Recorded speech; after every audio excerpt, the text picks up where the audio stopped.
Aside from following the rules of the road, drivers with certain medical conditions are obligated to inform the DVLA and their insurance provider. Not updating the DVLA could risk a £1,000 fine and even prosecution if you're involved in an accident. What's more, drivers could be left unprotected and have to foot the bill of a crash on their own. Some conditions may seem to obviously impact people behind the wheel, while others are less known. The experts at quotezone.co.uk have set out a list of conditions that must be declared to the DVLA, from diabetes to glaucoma. As reported by the Mirror, QuoteZone founder Greg Wilson urged drivers that the risk is too big not to check out. A serious medical diagnosis on top of the fear of losing transportation and independence can be devastating, he said. However, many conditions and medications won't impair driving, which the DVLA and insurance providers recognize, but they do need to keep up to date with any changes. He added, taking all precautions to be safe on the road is extremely important, and drivers must play their part to ensure their well-being and the well-being of other road users is protected to the best of their knowledge.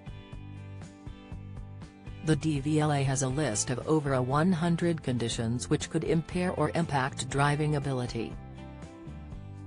Some must be reported to the DVLA and others could legally stop people from driving.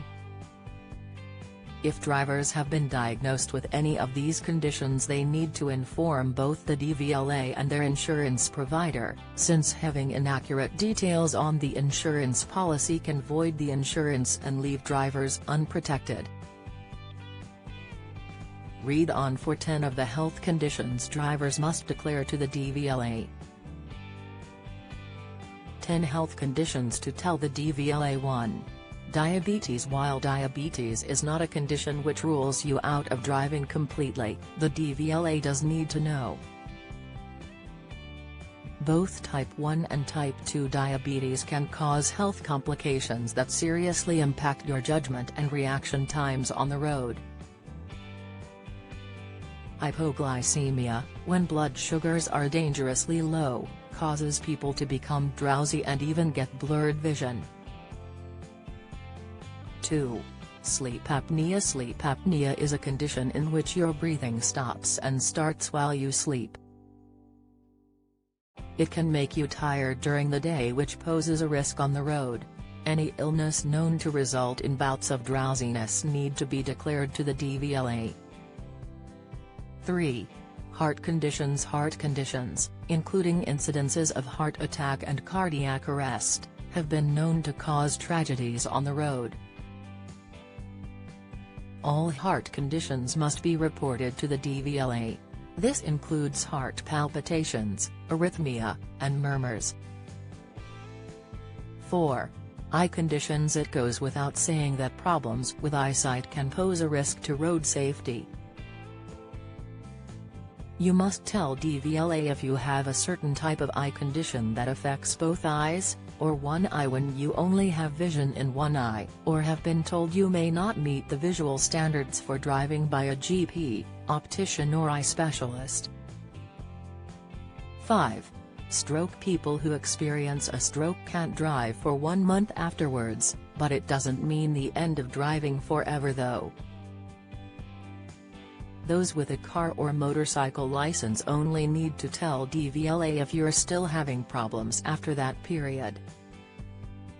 However, you must tell DVLA if you've had a stroke, or TIA, if you have a bus, coach or lorry driver license. 6. Seizures and epilepsy. You must be seizure-free for at least 12 months in order to be able to drive, according to Epilepsy Action. Anyone who's had one while awake and lost consciousness will have their license revoked. You can reapply if you go 6 months without a seizure and medical advisors have given their input. If a seizure happened in other instances, such as while you were asleep, you may be able to retain your license depending on DVLA and government guidelines. 7. Vertigo. Recurrent or sudden dizziness must be reported to the DVLA. 8. Syncope. Lesser heard of condition, but one which also potentially could pose a risk on the road. Syncope causes people to temporarily lose consciousness. Any fainting condition, including syncope, must be reported to the DVLA. 9. Certain operations on certain body parts, including your legs, can exempt you from driving, yet this can be up to the discretion of the doctor, who should inform you on driving procedures after leaving the hospital. 10.